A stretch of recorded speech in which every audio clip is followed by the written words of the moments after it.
Olá, hoje é segunda-feira, dia 5 de abril. Meu nome é Bruno Brant, assessor de investimentos da Império Investimentos, e vou fazer aqui um resumo dos principais acontecimentos no mercado financeiro no mês de março.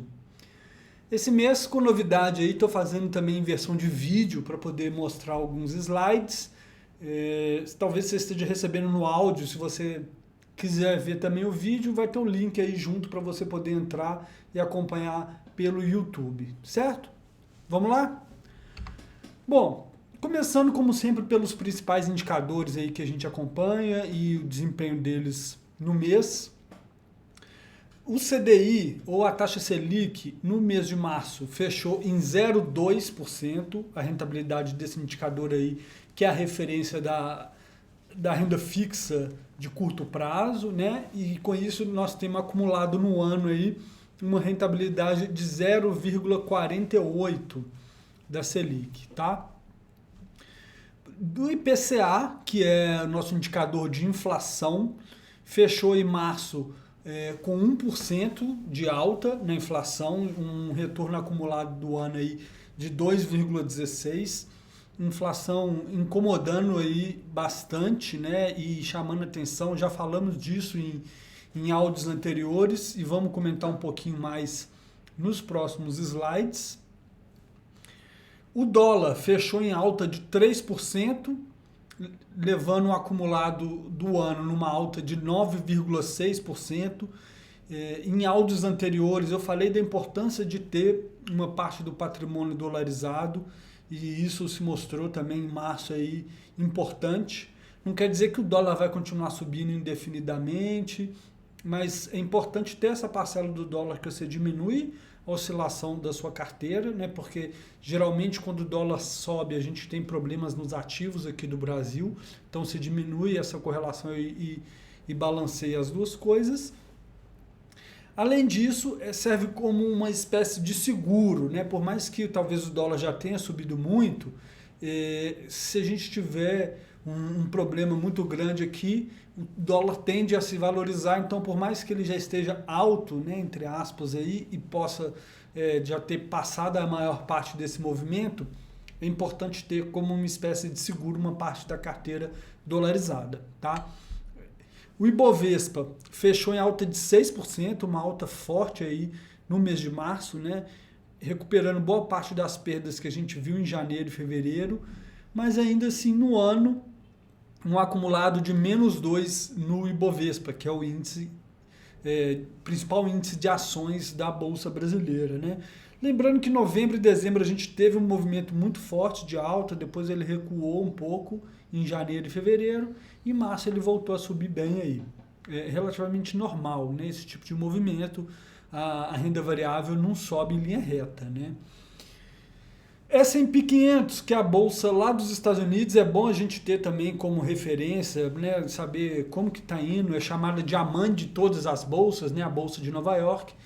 Em março ela subiu aí 4,5%, com um acumulado no ano aí de 6,5%, também mostrando aí um pouco do que a gente vem falando aí nos últimos áudios da importância de ter ativos lá fora, né, de diversificar geograficamente a sua carteira, o seu portfólio de investimentos.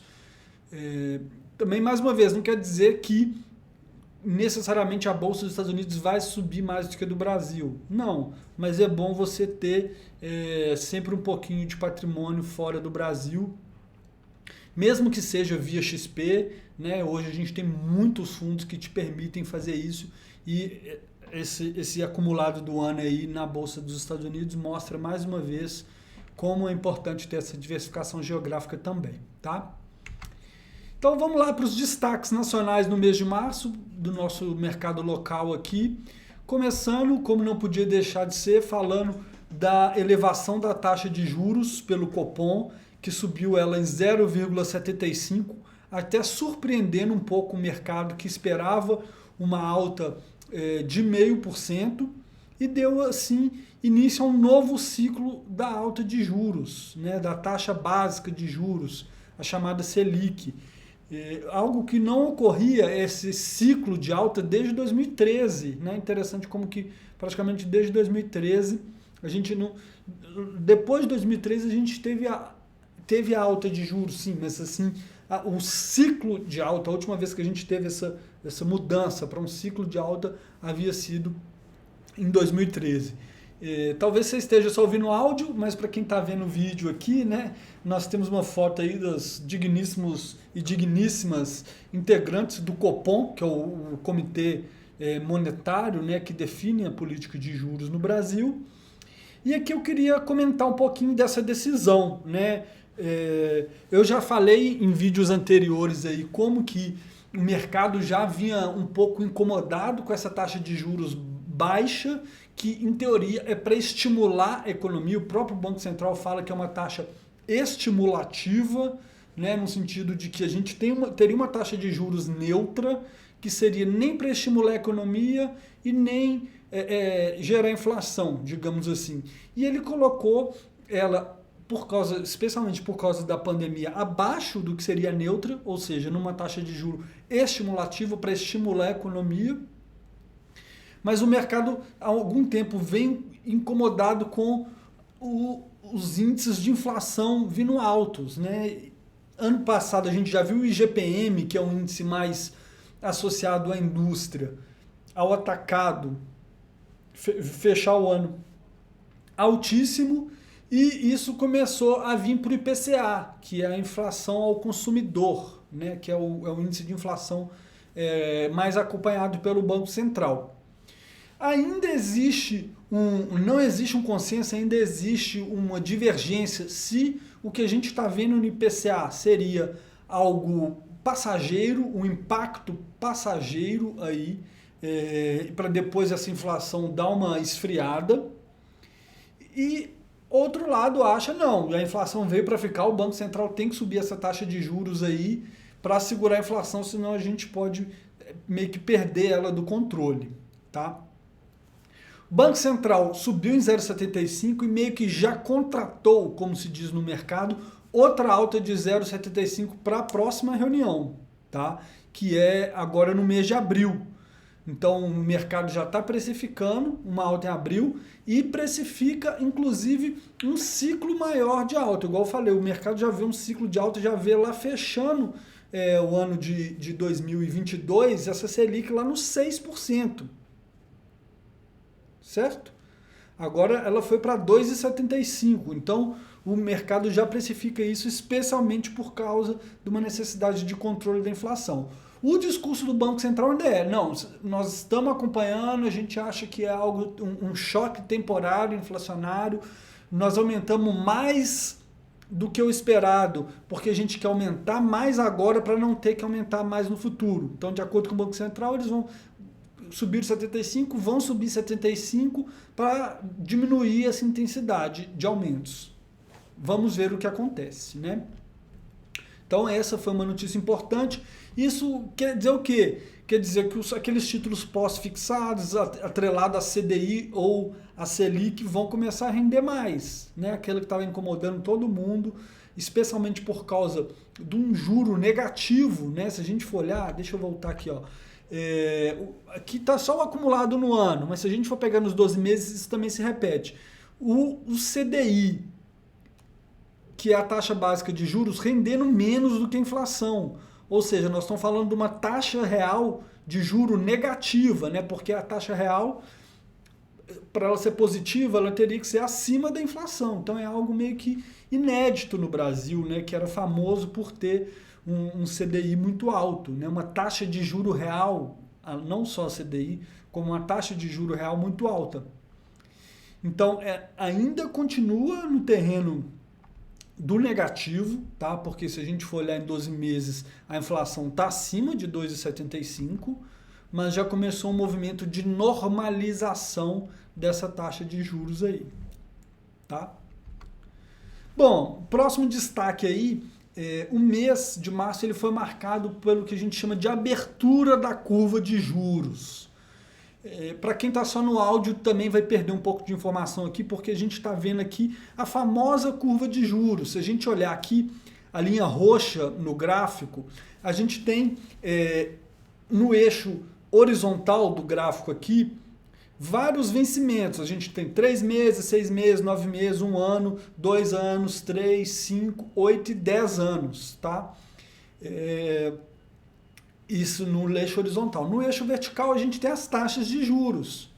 Então, é normal a gente ter uma taxa de juros que ela tem alguma inclinação. O que significa? Isso aqui, imagina que você vai comprar um tesouro pré-fixado, ou seja, você vai emprestar o dinheiro para o governo. Se você vai emprestar por 3 meses, ou algo bem curtinho, né, você vai ser lá perto da Selic, que é quanto que o governo define. Na verdade, ao definir a Selic, ele está realmente definindo isso. Fala assim, ó, por uma noite, a taxa de juro é de 2,75.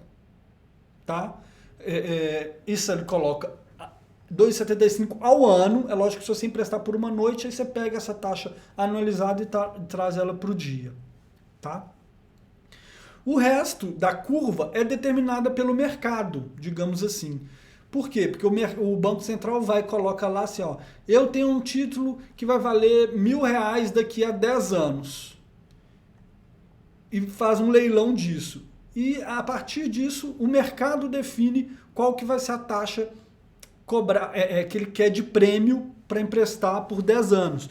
Para emprestar por mais tempo, você quer uma taxa de juro maior, tá? E tem algumas coisas aqui. O que faz essa taxa de juro inclinar ou subir, né? Fazer o que... Olha o que a gente vê aqui. A gente tem a linha azul aqui, mostrando essa taxa, como que ela estava um ano atrás. Um ano atrás, o juro de 10 anos estava lá próximo dos 7,6. Hoje está lá acima dos 9. O que faz essa curva subir? Ou seja, o que faz o mercado ou as pessoas... O mercado fica muito abstrato, né? Eu não gosto de ficar só falando do mercado. O que faz você, as famílias brasileiras, quem vai emprestar dinheiro para o governo, exigir uma taxa de juro maior ao longo desse período? Primeiro fator é o medo da inflação, que a gente estava falando lá no slide anterior. Então, se eu vou emprestar meu dinheiro por 10 anos, eu tiver ao longo do período aí uma inflação muito grande, a inflação vai corroer o poder de compra desse dinheiro ao longo do tempo, e daqui a 10 anos, quando eu for tirar esse dinheiro, pode estar comprando menos coisa. Então eu falo assim, opa, pera lá, eu vou te emprestar esse dinheiro por 10 anos, e se eu acho que vai ter mais inflação nesse período, eu vou querer um juro maior para remunerar e garantir que eu vou ter um juro real, um ganho real sobre esse dinheiro. Tá? E um outro fator que explica um aumento da taxa de juro ou uma inclinação da curva é o chamado prêmio de risco. Imagina que você vai emprestar dinheiro para um primo. Tem 2 primos. Um primo que chega e te empresta dinheiro e alguém que todo mundo sabe que ele paga tudo certinho e tal. Aí para esse primo você vai falar, ah não, você me paga aí só o CDI lá que eu vou deixar no banco e pronto. Agora se é aquele primo que é todo enrolado, que nunca te paga e que tem grande chance dele não te pagar, o que você vai falar? Você vai cobrar um juro maior, você vai falar, não, cara, você vai ser um pouquinho mais, assim, talvez não, né? Porque seu primo é parente, né? Talvez fosse melhor nem emprestar, né? Mas assim, é aquela relação de risco-recompensa, né? Que eu só estou querendo chamar aqui. Se o risco é maior, exige-se um prêmio maior. Então, outra coisa que faz essa curva de juro inclinar é uma expectativa de risco maior. É as pessoas olharem e falar o seguinte, ó, o orçamento do Brasil está meio esquisito, não vai ter dinheiro para pagar essa dívida. Eu já falei também em áudios anteriores, questão da relação dívida-PIB, que nós chegamos aí próximo de 100% com o auxílio emergencial que teve ano passado, né? Então, sem querer delongar muito aqui nessa parte, o que é a mensagem aqui? Que o mês de março ele foi marcado, mais uma vez, por essa abertura da curva de juro, do prêmio de risco aumentando. Então, o que isso significa?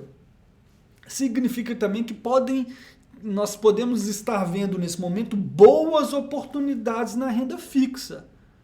Tá? Por quê? Porque um ano atrás você tinha um título de 10 anos pagando 7,6. Hoje, se você empresta por 10 anos, você vai ter 9,5. Se é um banco que vai ter ainda um prêmio de risco acima do Tesouro, você chega hoje, você tem então títulos aí de 7, 8 anos pagando 10% ao ano, tá? Pode ser uma oportunidade se você acha que a inflação não vai ser isso tudo, ou se você confia que você vai ter esse dinheiro de volta, tá? Então, a minha mensagem, o que eu acho de oportunidade seria acompanhar essas taxas para se elas pararem de subir, pode ser uma boa oportunidade de entrar, porque você vai ter um bom retorno aí nos próximos meses e anos, tá? Então, é meio clichê, né? Aquela questão de o caos ou o risco é oportunidade, né? Digamos assim. Mas essa abertura, essa percepção de risco aumentada pode talvez ser uma boa oportunidade aí para entrar em rendas fixas, oportunidades que a gente não via desde março lá do ano passado, no ápice do caos com a pandemia, tá?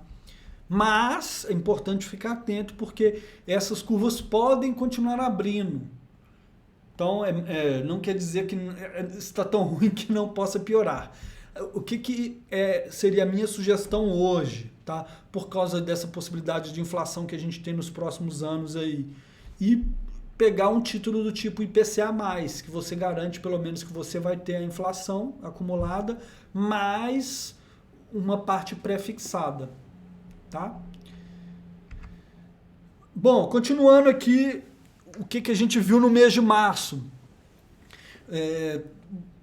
Os casos de corona, de Covid, voltando a aumentar aqui, né? A tal da segunda ou terceira onda, está até difícil de definir onda, e isso forçou a volta de aumento de restrições em muitas cidades. Belo Horizonte, por exemplo, onde está a sede da matriz, digamos assim, da Império, foi um exemplo disso, né? O prefeito voltou a fechar a cidade e o governo federal também começou a sofrer pressão. A gente viu o discurso forte aí do presidente da Câmara contra o governo trocou mais uma vez o ministro da Saúde e isso contribuiu aí para a abertura da curva de juros que eu falei, da percepção de risco, e de contaminar um pouco essa percepção aí e um pouco de medo das pessoas, tá?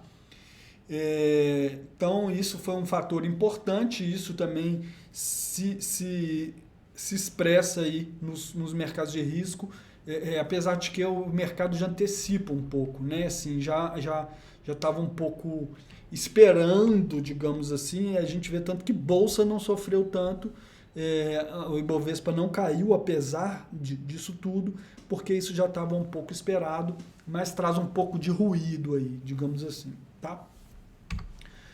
Bom, outro tema importante aí foi que aí no finalzinho do mês de março, o Congresso aprovou um orçamento que foi chamado de inexequível aí e deixou um abacaxi na mão do Executivo, tá? O que aconteceu? Foi meio que aprovado um orçamento para garantir verbas daquelas emendas que os deputados e os senadores tanto gostam, né, para poder mandar dinheiro para suas bases, digamos assim. Como que funciona, a gente sabe, né? E para isso eles meio que deixaram de fora gastos que com certeza vão ter, né?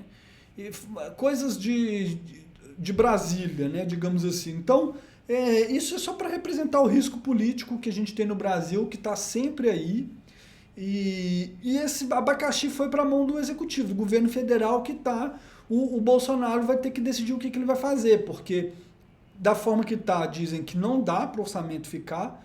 Ele pode estourar teto de gastos, estourar regras de ouro, coisas assim, pode acabar caindo em crime de responsabilidade fiscal, né? Então, nas próximas 2 semanas nós vamos ter que ver aí um ajuste. Já teve por causa disso, mais atrito do Paulo Guedes com as duas casas, né? Câmara e Senado. Então vamos ver como é que o Bolsonaro vai fazer isso aí. Já estão falando para ele vetar, só que também ele está meio desgastado politicamente nas últimas semanas, né? Então, tá toda essa questão aí E foi algo que, por exemplo, na última semana de março, na sexta-feira, depois que teve essa questão aí do orçamento, a bolsa caiu, a bolsa do brasileiro fecharia até melhor em março, mas depois que teve essa questão do orçamento, ela sofreu um impactozinho. Então é algo para a gente acompanhar aí, tá certo? Bom, destaques internacionais. Eu vou falar aqui, e basicamente nós vamos falar de Estados Unidos, porque é a força, é o motor da economia global, né? Tem a China que está vindo forte, mas os Estados Unidos é impressionante, né? Especialmente porque a gente tem uma economia do mundo dolarizada. Então, a gente teve lá no comecinho do mês o tal do pacote de estímulos que eu já falei em áudios anteriores, de 1,9 tri foi aprovado, né? Aí incluindo os cheques que vão chegar na casa, já estão chegando na casa das pessoas, de auxílio emergencial, e outras coisas que esse estímulo prevê, tá? Esse foi aprovado. Na semana, né? Na verdade, no mesmo dia que a gente teve a reunião do Copom aqui no Brasil, que eu falei, teve a reunião lá do Fed que manteve a taxa de juros baixa, falou que vai ficar baixa, mas revisou o crescimento do PIB lá dos Estados Unidos, e esse ano deve crescer na casa dos 5, 6%. Tá? Isso significa no terceiro e no quarto tri deve crescer anualizado na casa dos 8%. Então é muito forte, tá? Isso é muito forte, o crescimento esperado para os Estados Unidos esse ano. Uma coisa que a gente viu lá nos Estados Unidos foi uma certa abertura da taxa de juros lá também. Só que lá é outra escala, né? Nós estamos falando da taxa de juros de 10 anos lá, batendo a casa de 1,7 mais ou menos. E a gente vê aqui que um ano atrás estava abaixo de 1%. Então, o que mais chamou atenção lá foi a aceleração dessa abertura da taxa de juros, também por uma certa preocupação com a inflação por lá. Imagina que você tem um pré-fixado lá que está pagando 1% ao ano. E você começa a perceber que provavelmente você vai ter uma inflação acima de 1% ao ano nos próximos 10 anos lá. Você não vai querer ficar com esse título, né? Com esse bond, com esse tesouro direto dos Estados Unidos. Porque você vai ter um rendimento negativo. Então o que você faz? Você vende esse título. Ao vender esse título, você pressiona a taxa para cima. E é isso que a gente está vendo lá. Muita venda dos tesouros americanos, chamados treasuries, né, de 10 anos, e isso fez com que a taxa fosse lá para essa casa de 1,7. Tá? E isso impacta todos os mercados. Impacta, por exemplo, muitas empresas de tecnologia de lá, porque essas empresas elas têm muita alavancagem, digamos assim, elas precisam desse juro baixo para poder crescer. O valuation, a forma como essas empresas são precificadas também leva em consideração essa taxa de juro, e quanto mais alta essa taxa de juro, menos essas empresas valem, porque é um sistema de você trazer ao valor presente o lucro que ela vai dar no futuro, né? Então isso é algo que também foi um zoom aí em março, né? Essa taxa de juro parece que deu uma estabilizada, mas é algo a se acompanhar também, tá? Outra coisa que em março foi muito importante foi a aceleração da vacinação nos Estados Unidos, muito forte. Isso trouxe muito ânimo no mercado, mostrando que provavelmente em julho todos os adultos americanos já vão estar vacinados. E a abertura lá já está vindo mesmo, tá?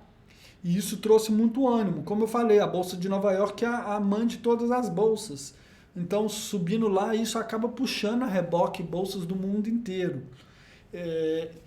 E isso aqui da vacinação até contrasta um pouco com o caso da Europa, que, pelo contrário, está tendo um pouco de atraso. Isso incomodou... Até a OMS se manifestou sobre isso e mostra como que em termos relativos os Estados Unidos está muito melhor, né? Em termos de quantidade vacinada, o Reino Unido tem até mais, Israel mais do que os Estados Unidos em percentual da população, mas a população dos Estados Unidos é muito maior, o poder econômico dos Estados Unidos é muito maior e essa vacinação lá trouxe muito ânimo para os mercados de um modo geral. Tá? Além disso, no finalzinho de março, o Biden anunciou mais um plano trilionário de infraestrutura, tá? E falou que vai financiar esse plano. Aí nós estamos falando na casa de 3 trilhões, 2 ponto tanto, próximo dos 3 trilhões de dólares de infraestrutura, aí envolvendo portos, estradas, água, energia elétrica, banda larga, etc, etc, etc.